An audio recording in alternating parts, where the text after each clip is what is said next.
the honor to have a Professor Chapin giving us his talk on Earth Stewardship, shaping a sustainable future for a deteriorating planet.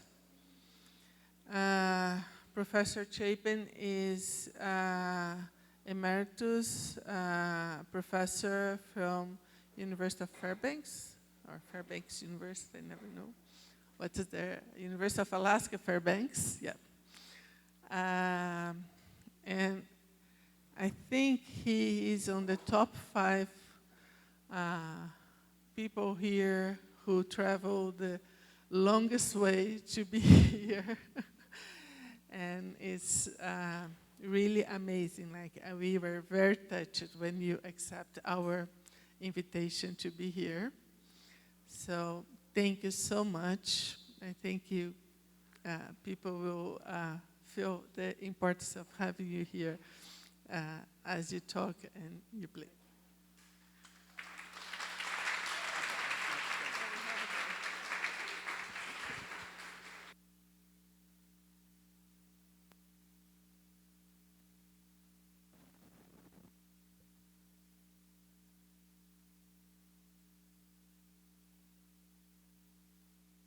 For inviting me here.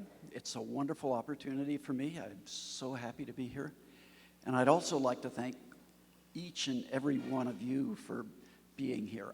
Can't remember any time I've been together with a group of young people that are so passionate about making a difference in the world and have so many good ideas about how to do that. So I've already learned a lot from you, and I look forward to continuing those conversations.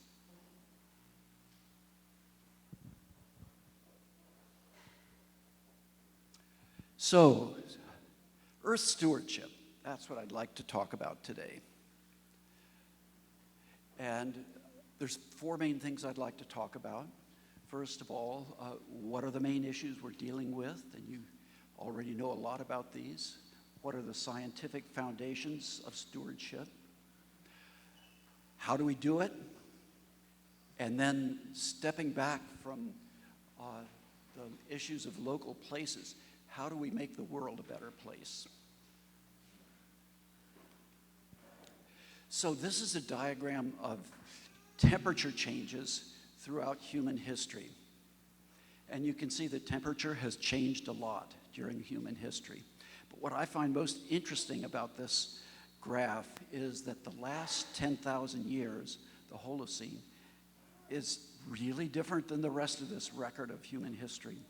It's a time when temperatures have been much higher. But what is particularly interesting to me is that they've been much more stable. And it's only during this period of Holocene stability that agriculture began and that the great civilizations of the world developed. So this is really important to human history. Here's a small slice of that stable period, the last 1,300 years. And you can see that even during this time, there have been societally important variations in temperature. But what's particularly dramatic about this slide is that during the last century or so, temperatures have just accelerated. Warming has accelerated. And this is not due to the random and periodic variations in temperature throughout the rest of human history. This is something that we have done to the planet. So, climate is changing rapidly, social inequality is increasing, biodiversity is declining. These are just some of the existential crises that we face as humanity. I like this picture. It shows what happens to a complex system when you gradually increase the amount of pressure on that system. At some point, it reaches a tipping point where it doesn't function in the same way. It can't function in the same way. And so this makes me wonder, are we approaching some sort of tipping point in the Earth system, in our local systems, where things are going to function much differently. And is there something that we can do about it? Yeah. Thank you. And so my question is, how can we reduce the risks and increase the opportunities for society and nature? So Earth stewardship, in my mind, is a framework for thinking about the active shaping of pathways of human-nature interactions to enhance ecosystem health and well-being. And its key features are active intervention to shape change rather than just trying to prevent changes. A system of people as part of nature, as we've heard about in several talks in the last few days. And two equally important goals: sustaining ecosystem health and human well-being, because these are interdependent. They're not competing with each other, as other people might claim. So, next I'd like to talk about the science of Earth stewardship. So, sustaining ecosystem properties, sustaining nature's benefits to society, and sustaining human well-being. So I'd like to go through each of these. So let's start with ecosystem processes. If we imagine this circle as representing an ecosystem, there's certain processes and characteristics of that ecosystems that we can quantify and evaluate. And these are responsive to factors that, to pressures and influences from outside the immediate ecosystem. Things such as the regional biota, in other words, biodiversity, the substrate or rocks, the climate, topography, and human activities. Now, what I like about this diagram, which was developed by Hans Jenny, is that he claimed that these 5 factors outside the ecosystem were independent controls on ecosystem structure and properties. And if you found any combination of these factors, you would always find an ecosystem that had similar characteristics and processes. But another way of looking at this diagram to say, if we change any of these factors that are outside the immediate influence of the ecosystem, this means the ecosystem will change its processes and properties. That's important. And we know a lot about the details of how this happens. There's a lot of disciplinary science, a lot of interdisciplinary science that goes into this understanding. So we're not starting from scratch. This is a diagram about the connections between ecosystem processes and human well-being. And we've heard a lot about this in the last few days of ecosystem services, or the benefits that nature provides to society. And these can be categorized as provisioning, regulating, and cultural services. The provisioning services are ones that everybody recognizes. We know we need food, and we get that from ecosystems. We know we need timber, we get medicines from natural ecosystems. There's lots of things that we harvest from nature. But then the regulating services are the things that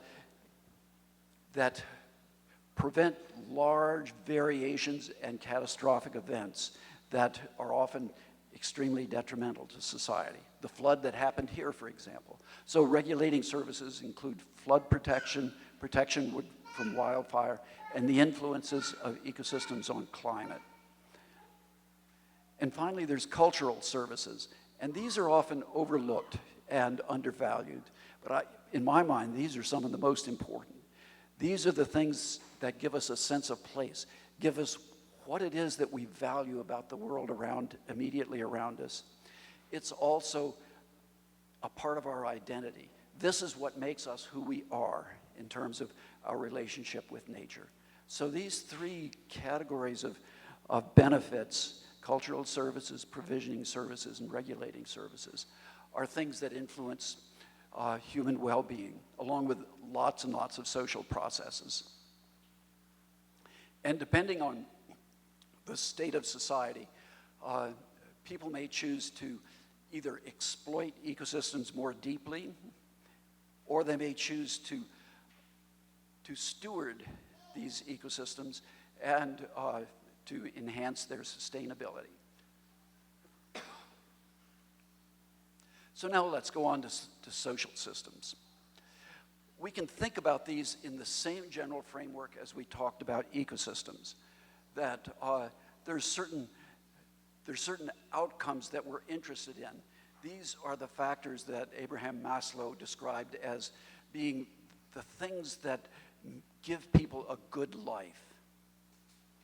These include safety, security, health, food and water, self-esteem, respect, love and belonging, and the capacity to meet our personal goals. He thought of these as being a hierarchy, but I think everybody everywhere, regardless of their material conditions, values all of these attributes. These are things that we want to have in our lives. You'll notice that wealth and material goods aren't even part of this list. Maslow, who was a psychologist, couldn't see any evidence that that was critically important to our happiness and our ability to thrive.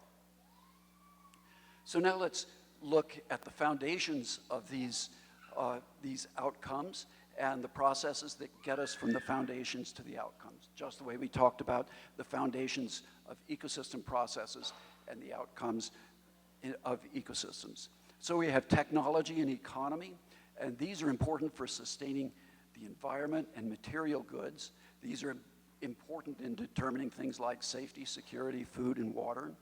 There's social rules that are embedded in society that have a deep foundation. These influence social relationships that we have with one another and lead to those outcomes that we talked about there in the middle. And then at the top, we have values in education. These are things that influence empowerment and our ability to shape our own lives. Now, I've just shown 3 separate lines, but as you all realize, these are very interdependent.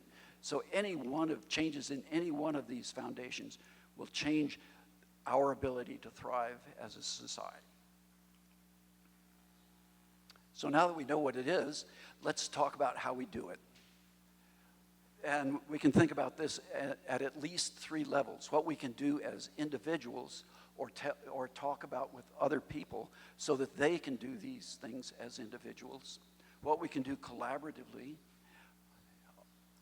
through institutions, and then the political actions we might take to influence the governance of a social ecological system at a larger scale. So, individual actions. What do we really need? What do we really want? And this is where the conversation often goes off the rails with people who haven't thought about this much. They think that we're asking people to sacrifice and undergo hardships if they're going to do things to reduce their impact on the world. But I think we need to frame these as opportunities rather than hardships. So there's non-consumptive aspects of these actions that we can take, the dimensions of happiness. For example, the time we spend with our friends, our family, and with nature. This doesn't necessarily have a large negative impact on the social ecological system of which we're a part. We don't consume resources, or not as many resources, if we spend time doing this. If we choose to spend more time with family rather than working overtime in our job. It's also an opportunity. There's also ways to provide opportunities for our kids through informal education, our day-to-day conversations with our kids and with friends, as well as through formal education. These are how values are instilled, strengthened, and shaped. And finally, there's issues of reducing material consumption. And there's 2 parts of this. One is reducing the growth of human populations. One of the characteristics of this accelerating consumption has been as a response to the larger number of people, each of whom requires resources from the environment. Now, so there's reducing growth of human populations, and later I'll talk about per capita consumption. So in terms of reducing the growth of human populations, in developed nations, I think the issue is really to think about the changes in birth rates that are currently occurring. Most developed nations are declining in their natural rate of increase. Population growth is declining in terms of births and deaths. Now, most governments view this as a crisis. There's not enough people out there to work. We need to have more people. But gosh, this is the opportunity that social ecological thinkers have been looking for decades. We're finally there, we can do it. So the issue is, in developed nations, is not so much reducing the rate of population growth as it is adjusting to these changes in population growth and figuring out how to live with them well. In developing nations, the issues are much different. There is a place where populations are often increasing, but population growth is a very sensitive topic, especially when it's conversations between people who come in from the outside and local people. It can easily be misconstrued, but we don't have to even talk about population growth. The factor that the efforts that have been most effective in reducing population growth in developing nations has been providing education and opportunity to girls. We don't need to talk about population growth. Just talk about providing opportunities to those people who have few opportunities, where changes in their lives could give them new opportunities and ways to control their own futures. Now, let's move on to per capita consumption. This is something that we all realize is a problem because of the impacts of our consumption on natural ecosystems. This is a map of ecological footprints. It's the resources exploited by a given country in proportion to the resources that are recycled or regenerated. And you can see that most of the developed nations in the Northern Hemisphere are bloated. We're consuming too much relative to our share of the resources that the world needs. Whereas countries in the global South are, to a much greater extent, using less than their share of resources. We also know that there's inequality within every nation. There are some people who consume much more resources than others. In the United States, for example, the income of the top 1% of the population is similar to the income of the lower 50% of the population. Now, that's not quite right. So when I think about what can I do to make the world a better place, one thing I can think of in terms of issues of consumption is to really focus on the issues in the United States. I'm embedded in that society. I know people. That's something where I have some possibility of influencing things. Now, each of you is embedded in your own place, and you have ways in which you can influence consumption depending on who you know, what you do, and what your friends and social networks are capable of doing. So this is something that I think is important. But if we're going to reduce consumption, we need to know about where we focus our efforts. What's really going to make a difference in terms of reductions in consumption? The bars, the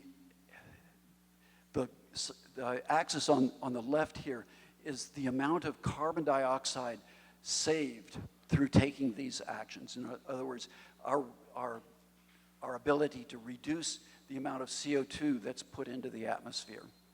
Now, the actions that are shown on the right in gray are the ones that are usually talked about in terms of ways that we can reduce our impact on the environment.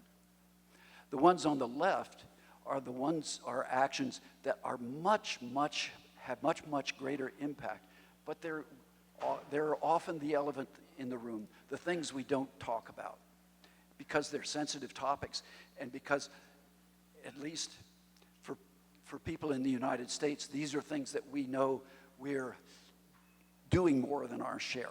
So, having one less child, having no car, taking one less transatlantic flight. Guilty. Use renewable energy only. Eat a plant-based diet. Switch to a hybrid car. So these are things that really make a difference. So if we want to have a big impact, these are things to be worth thinking about, even though they're tougher problems. But I'd like to characterize these somewhat differently than they're talked about on this slide. None of these is a black and white issue. None of these is an all or nothing issue. For example, having one less child. Another way to influence population growth is to begin your family at the age of 25 to 35 instead of at the age of 15 to 25. That has a huge impact on population growth. So we can think about that in many different ways. And each one of these actions we take has trade-offs with other things that are important to us. I really care about the nature of my family. So these are important decisions when I think about things like this. Have no car. Well, I don't use my car as much as I used to. Before COVID, I think I filled my gas tank about every 2 weeks. Since then, I've changed my habits somewhat, and now I fill my gas tank about every 2 months.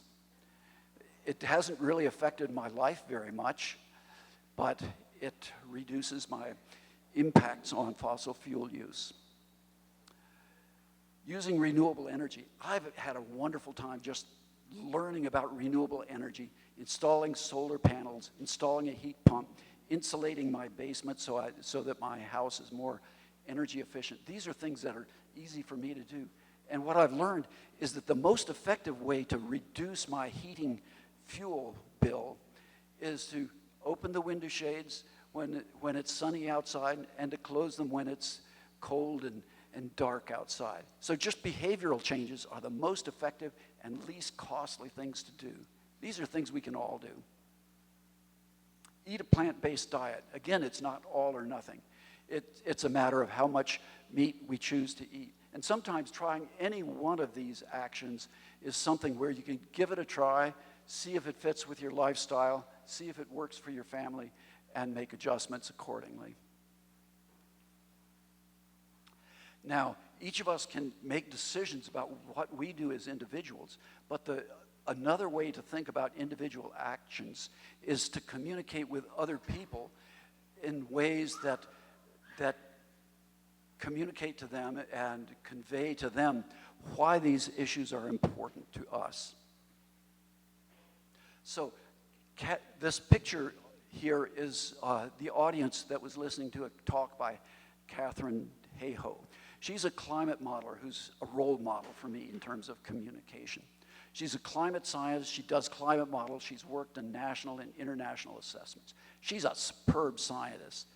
She's also an evangelical Christian, and she's taken it on as one of her major goals is to communicate with people who think differently than she does. Many in the United States, many conservatives and climate deniers are very devout Christians, and they're concerned about, they may not be concerned about climate change, but they're concerned about caring for God's creation. They're concerned about caring for vulnerable people. Now that's exactly the same thing as caring about the future of the earth. There's no reason we need to talk about climate change. What we need to do is talk about things that mean something to us personally. So for me, for example, the thing that's most important to me are the future of my grandchildren, whether they're going to have, what kinds of opportunities they'll have to shape their world. And also, one of my sons is an adopted son. He's an Athabascan Indian by birth, and I worry very much that his people and other people like him are not going to have the opportunities that many of the rest of us do. So my concern about vulnerable people and my grandchildren are things that I can talk to other people about at a very personal level. It means a lot to me. And if I listen to other people rather than trying to tell them things, then I can begin to get a sense of what we have in common, what we can talk about and come together on.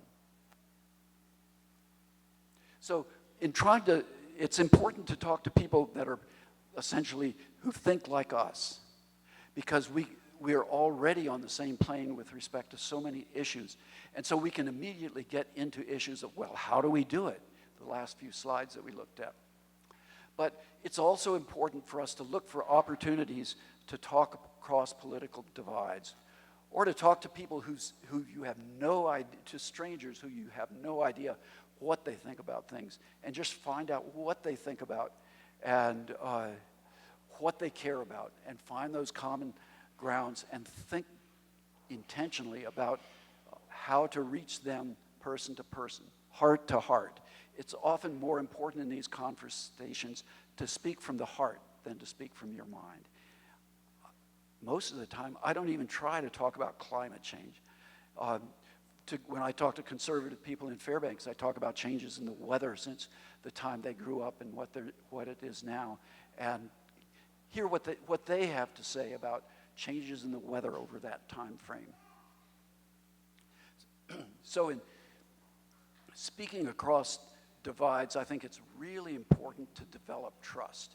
If there's no trust, it's really difficult for anybody to take you seriously. So developing trust requires listening respectfully, identifying points of agreement, focusing on solutions rather than blaming other people for the problems.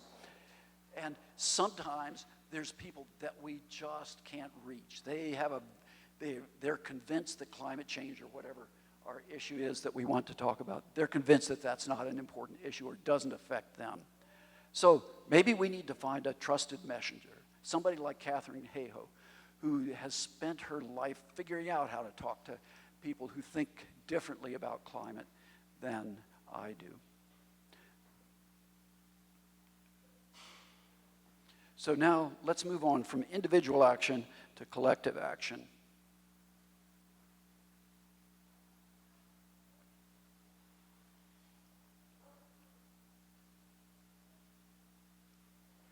Collective action is working together as groups to do things. And I really liked the discussion of the timber wars that we heard about the other day. These are just wild. These are these controversies between loggers and conservationists in the western United States about how to manage forests. And in one particular community that's been well documented, this got to the point where the town was just torn apart. They couldn't do anything together. Every political issue fell out on exactly these same lines of the timber people and the conservation people, and they couldn't do anything. And so finally, a couple of the leaders of each of these groups got together over coffee and said, we've got to do something about this. Let's get people from our community together and talk about it. And so they called a meeting and invited people to come. And most of the time during that meeting, people just yelled at each other and blamed the other people for the problems that were occurring. But when you've got in these sorts of situations where neither side has the power to enforce its will on the other group, those are the times when collective action is really important. It matters much less whether you agree with the other side or whether you're in conflict with the other side. As long as you can't solve the problem by yourself and you can't enforce the solution on other people, then you have to get together and figure it out. So that's when collective action works. And so this involves face-to-face dialogue, building trust. That's so important, and it only comes through dialogue. It doesn't come through telling people things that you believe or things that you know to be true, because they may not agree on that. And then you have to get people to commit to the process, to saying, we need to get this figured out. We're not going to quit after the first day. And gradually, you're likely to come to some shared understanding. Maybe the initial understanding is that we're going to sit down in the same room and not yell at each other. Maybe that's as far as you get. And then at the next meeting, you've got a bit more trust than you did before, because you're not sitting down with your enemies. You're sitting down with people who are trying to figure out the same problem. And you go around and around this circle till you get to some sort of outcomes that are tangible and useful. So this sort of process, I think, is really important. I'm in the middle of a process like this right now. I applied to be on a committee that our local borough put together to develop a climate action plan. And the people who applied to be on that committee and were appointed to it were all people who were knowledgeable about climate or conservation or the impacts of climate change on indigenous people or whatever. But I live in a community that's a fairly even balance between quite conservative people who don't believe in climate change, who are climate deniers, and people like the ones that, those of us that were on that first committee. So the next election, the conservative forces came to dominate the assembly, and the head of the assembly dismissed the committee completely. And he appointed a new committee that was much more interested in the costs of taking government action. Some of them didn't believe in climate change at all. They didn't want to see the word climate change in the plan. They didn't want to see any sort of reference to climate change. Well, one of the people on that conservative committee decided they didn't have time to do it, and so they appointed me to that committee. So I've had a chance to be on both of these committees. And what was really interesting to me was that the discussion in the progressive focused committee was something that I totally bought into. That was easy. The discussion in the other committee was interesting. It was all about the narrative. It was all about the story of climate change and how this was going to affect the community, how it was going to be so costly and increase people's taxes and so forth. And so the narrative was what mattered. And so we went through a process where we had to decide and vote on each recommendation. It was incredibly painful. But what I gradually found out was that there were people who suggested wording for these recommendations that was not incompatible with the recommendations of the first committee. And when we were done with all of this, I would say that probably 70% of the recommendations were substantially similar between the two committees, but the narratives were totally different. So the next thing that happened was that the progressives on the assembly voted against the climate plan because it had the wrong narrative and the wrong recommendations as they saw it. And the conservatives voted against it because they didn't want the plan in the first place. But now, this week in fact, the plan is being reintroduced to the assembly. And I've had an opportunity since the second committee was disbanded to sit down and carefully rewrite each of these recommendations so it doesn't have to choose between the narratives. So for example, for fossil fuel emissions, we want to cut emissions to save costs, reduce taxpayer burden, and reduce our impact on climate. I don't care whether a person does this because they want to save money or because they want to reduce their impact on climate.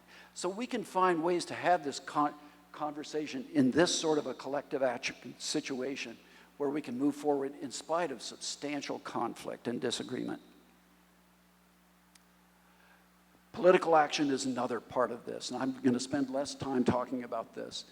First of all, there's responsibilities that each of us should fulfill as a citizen.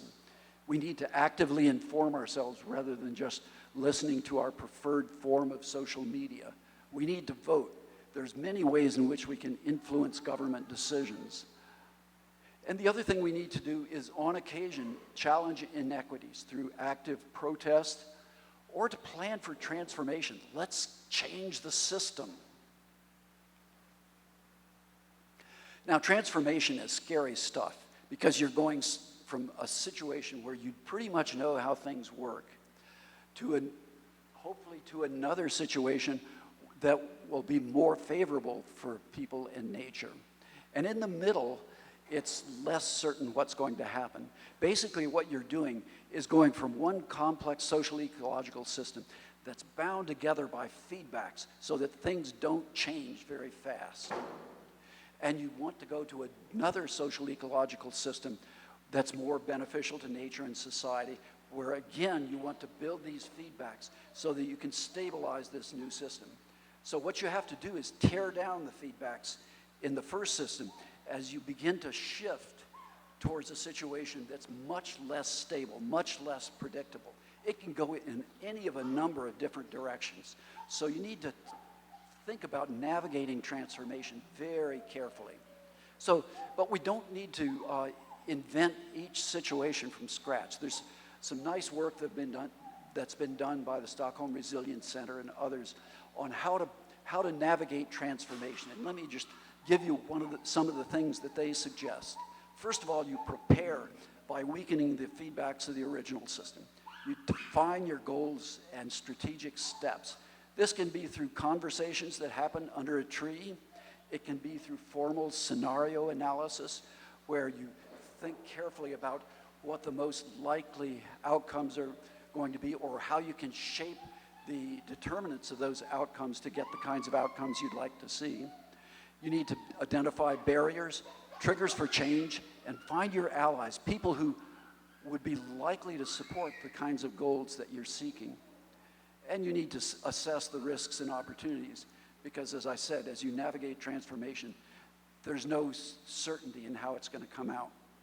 Now, navigating change, I think a really important thing is to use crises as windows of opportunity, as triggers for change. So COVID really changed a lot of things. I told you already about how it changed my driving habits.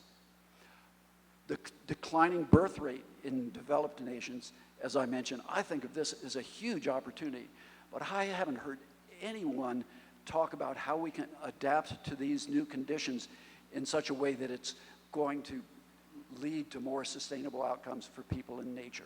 Governments say we need to increase our population growth. That's one of the things we're responsible for doing. Be positive, transparent, and flexible. It turns out that most social movements are successful when they undermine the support for opposing points of view, rather than because they squash them and beat them down. That surprised me. I didn't know that before I started reading about this. Encourage broad participation. Get those diverse views at the table so you begin to think about these as you're shaping the new system, rather than waiting till these become naysayers towards the end of the process. And finally, you want to build resilience of the new system. And by fostering values and creating incentives for resilience and sustainability, and initiating and implementing and mobilizing new social networks. Other speakers have talked about this quite a bit already.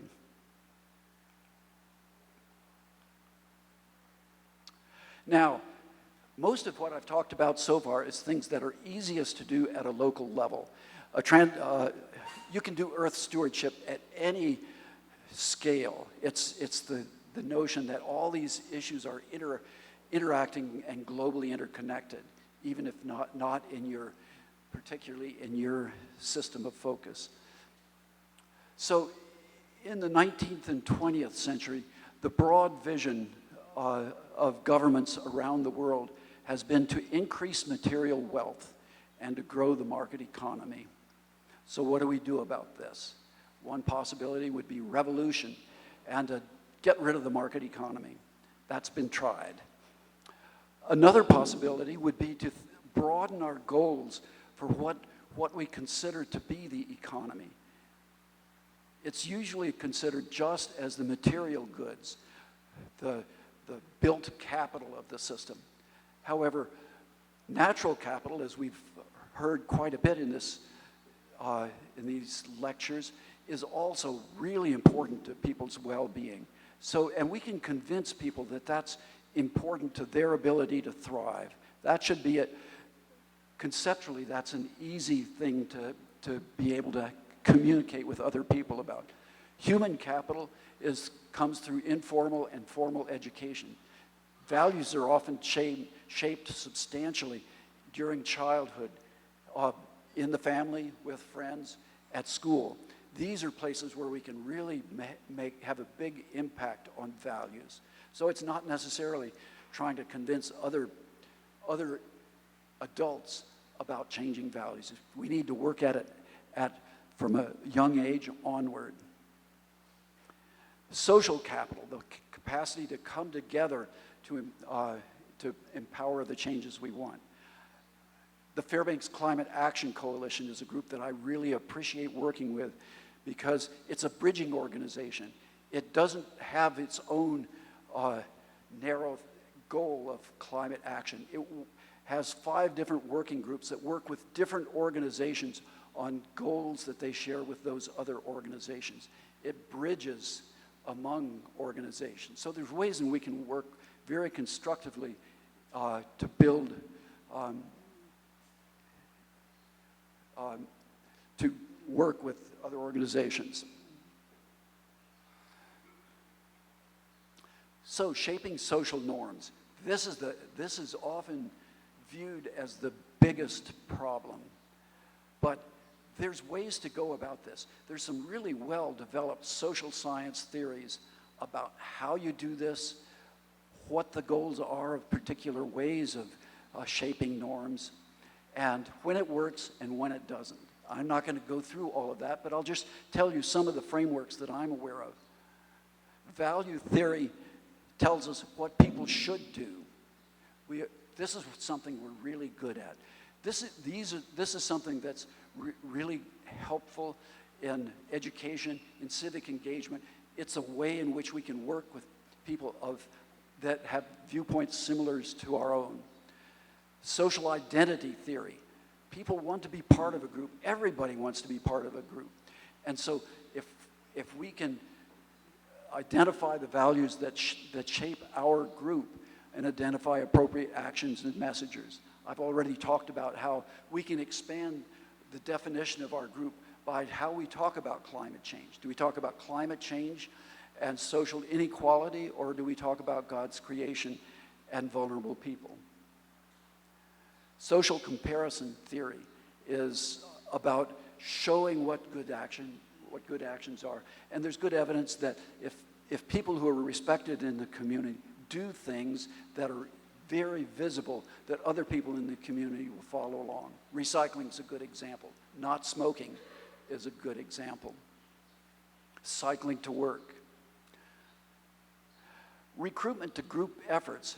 Many of us want to be bigger than ourselves. We see these existential crises as being so huge that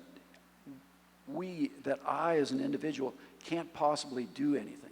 But if I were to work as part of a group, maybe there is something that I could contribute to.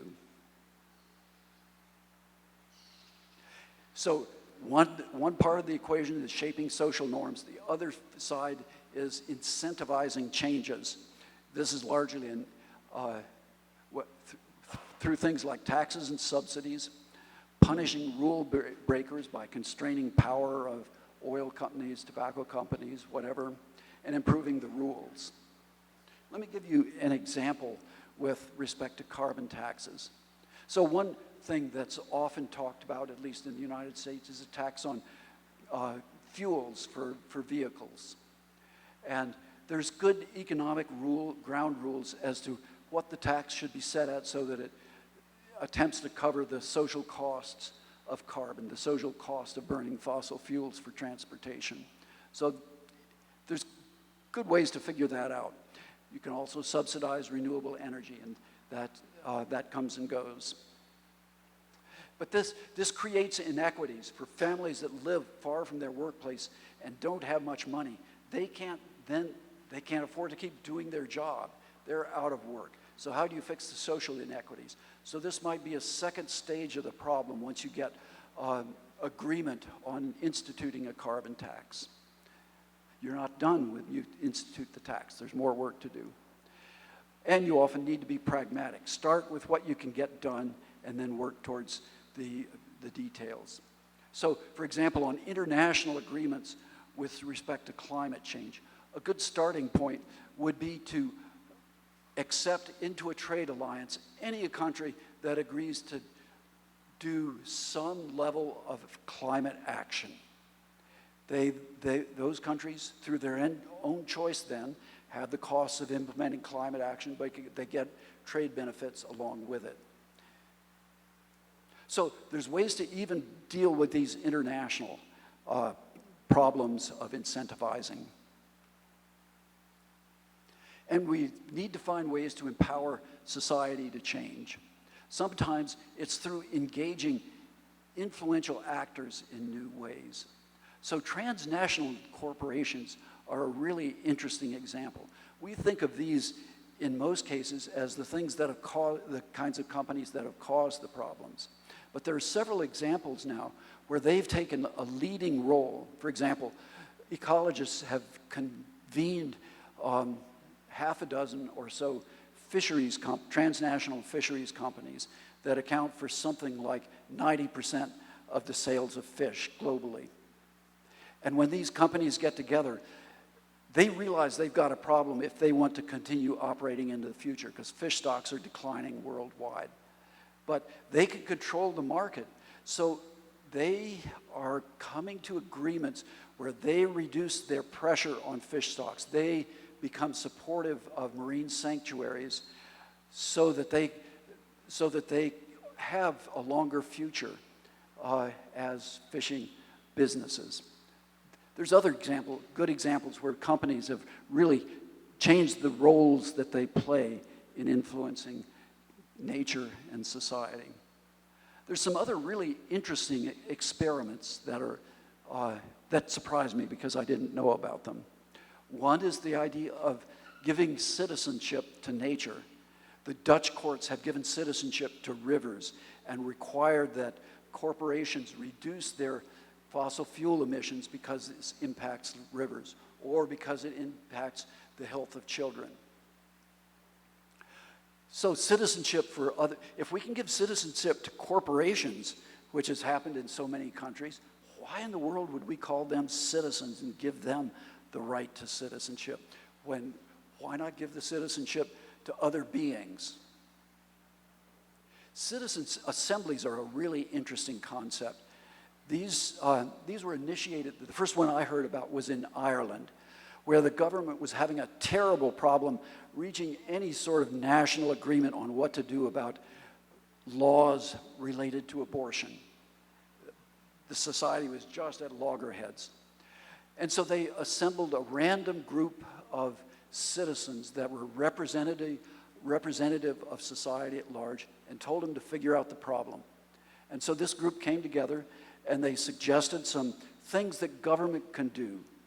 And it didn't solve all the controversies, but it provided a framework through which government could move ahead and develop some laws that address the issues in a way that was acceptable to the country as a whole. The same thing's being doing with climate assemblies, climate change assemblies.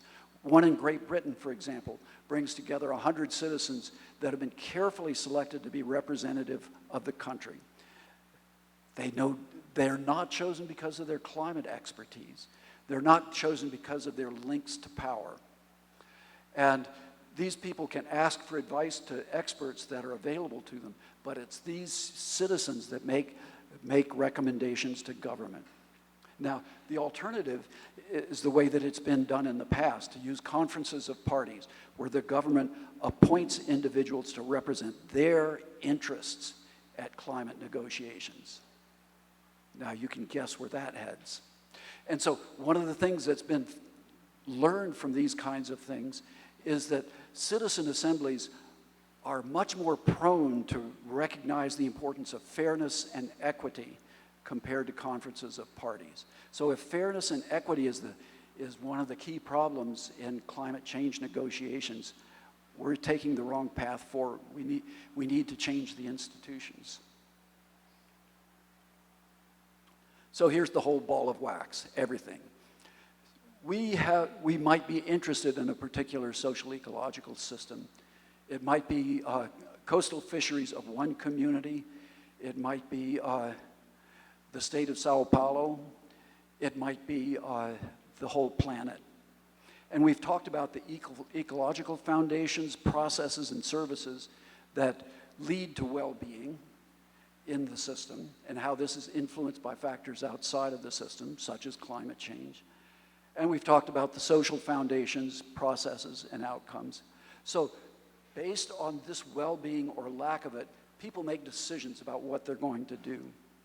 And one of the first levels of things that can be done is to think about protection from change, protection for climate change, so that protecting communities so that they're less impacted by climate change, by the flood that happened here a few years ago. This mainly comes through changes in behavior and changes in policies that are promulgated to governments. So behavior change is the first level of action.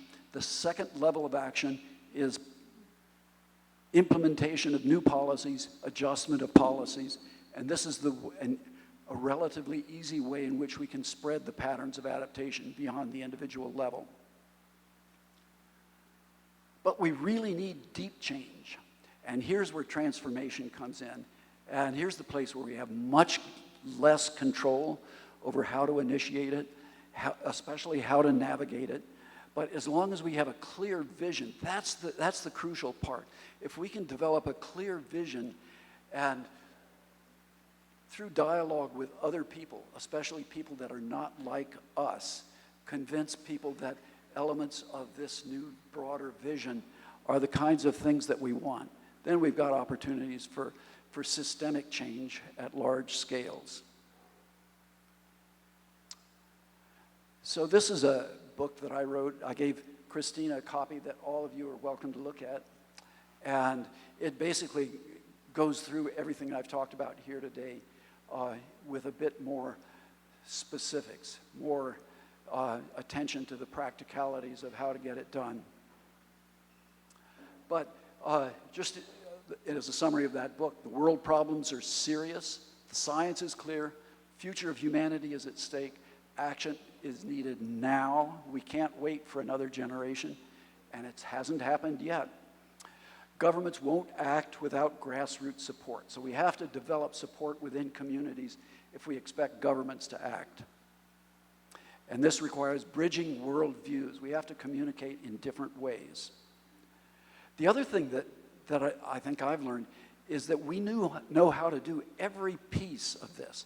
Each one of these things that I've talked about, there's good evidence about good ways to do these, effective ways to do this. So solutions are feasible. So the barriers is persuading people and governments to act. So I'm cautiously optimistic, and I want to play a couple of tunes that summarize this idea of starting from deep injustices, social and environmental injustices, navigating changes in complex social ecological systems, towards something that's hopefully more sustainable.